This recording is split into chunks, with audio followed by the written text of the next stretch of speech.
Les pensées paresseuses d'un paresseux. Connaissez-vous cette œuvre, honnêtement? Non. Loisir d'un oisif? Éloge de ma paresse? Non plus. Journal d'un touriste? Arrière-pensée d'un paresseux? Le locataire du 3e surcours? Tous les chemins mènent au calvaire? Ma vie et mon temps? Non plus, non plus, non plus. Et 3 hommes sur un vélo? Ah, peut-être là. Non, en fait, pensez-vous, ce n'est pas 3 hommes sur un vélo? Non, non, pas sur un vélo? Eh bien pourtant si. Jérôme K. Jérôme, 1859-1927, avait bien écrit 3 hommes sur un vélo. C'était en 1900. Mais évidemment, si le titre nous dit quelque chose, c'est bien grâce à une œuvre antérieure du même écrivain, 3 hommes dans un bateau.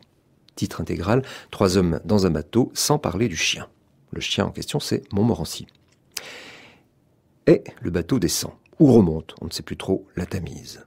En 1972, Françoise Seigné, pour l'émission Bonne Nouvelle Grand Comédien de Patrice Galbou, lisait des passages de ce célèbre roman.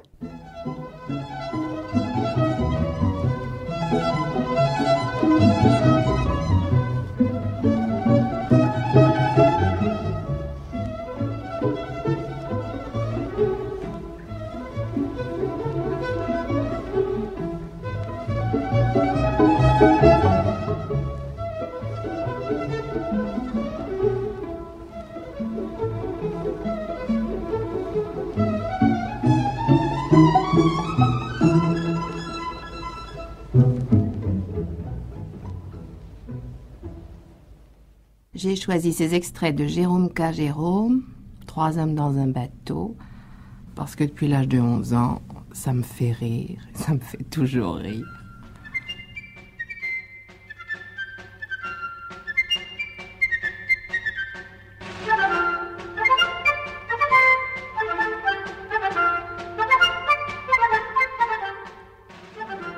Nous étions 4, Georges, Harris, moi et le chien, Montmorency, installés dans mon appartement. Nous fumions en causant de notre triste état, je dis triste au point de vue médical, cela va de soi.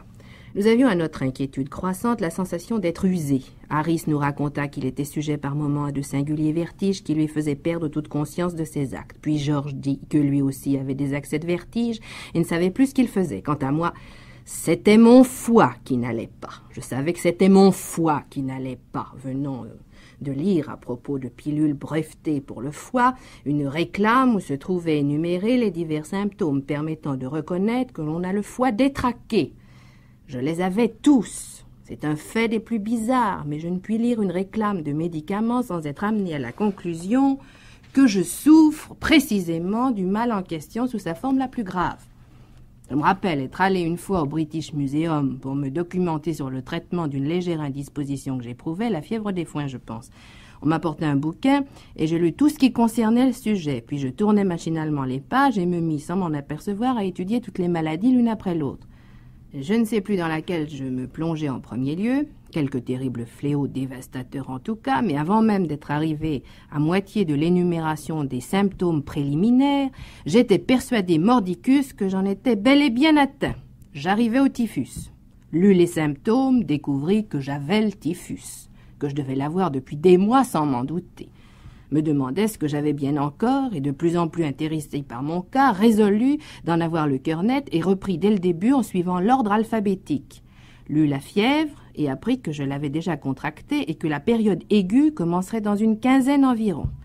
Le mal de Bright, je l'avais, mais ce me fut un réel soulagement de voir que je l'avais seulement sous une forme atténuée et qu'à cet égard je pouvais vivre des années. Le choléra, je l'avais, avec des complications graves, et la diphtérie. J'avais dû l'avoir dès ma naissance.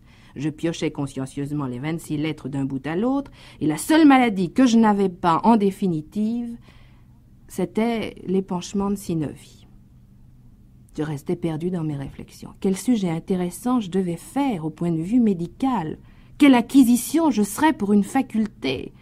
Les étudiants n'auraient plus besoin de courir les hôpitaux avec moi. J'étais un hôpital à moi seul. Il leur suffirait uniquement de faire le tour de ma personne et après cela, ils recevraient leur diplôme. Je me demandais alors combien de temps il me restait à vivre. Je me tâtais le pouls. Il fut impossible au premier abord de le percevoir. Puis tout d'un coup, il parut se déclencher. Je tirai ma montre. chronométrais mes pulsations, j'en trouvais 147 à la minute. Je m'efforçais de tâter mon cœur, rien. Il avait cessé de battre. J'ai par la suite été induit à croire qu'il devait se trouver quand même à sa place et qu'il devait battre. Mais je n'en répondais pas. Je voulus me regarder la langue, la tirer aussi loin que possible et fermant un œil, m'efforçant de l'examiner avec l'autre, je n'en pus voir que le bout. Et tout ce que j'y gagnais fut une certitude plus complète que j'avais la scarlatine.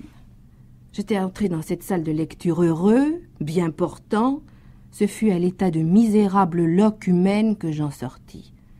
J'allais trouver mon médecin et sa question. « Eh bien, qu'est-ce que vous avez ?» Je répondis « Je ne vous ferai pas perdre votre temps, cher ami, en vous exposant ce que j'ai. La vie est courte et vous pourriez bien trépasser avant que je sois au bout, mais je vous dirai ce que je n'ai pas. Je n'ai pas l'épanchement de synovie. Pourquoi je n'ai pas l'épanchement de synovie ? Il m'est impossible de vous le dire. Tout le reste, sans exception, je l'ai. » Et je lui exposai en détail comment j'avais été amené à cette découverte.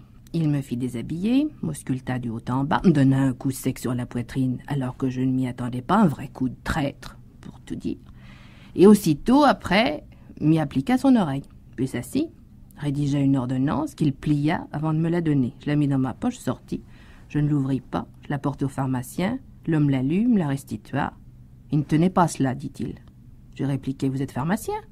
Il reprit « Je suis pharmacien. Si j'étais un magasin corporatif et une pension de famille combinée, je pourrais vous satisfaire. Désolé de n'être que pharmacien. » Je lus l'ordonnance, elle portait 1 livre de beefsteak, plus 1 pinte de bière fort toutes les 6 heures, une promenade de 10 000 chaque matin, un lit à 11 heures précises chaque soir.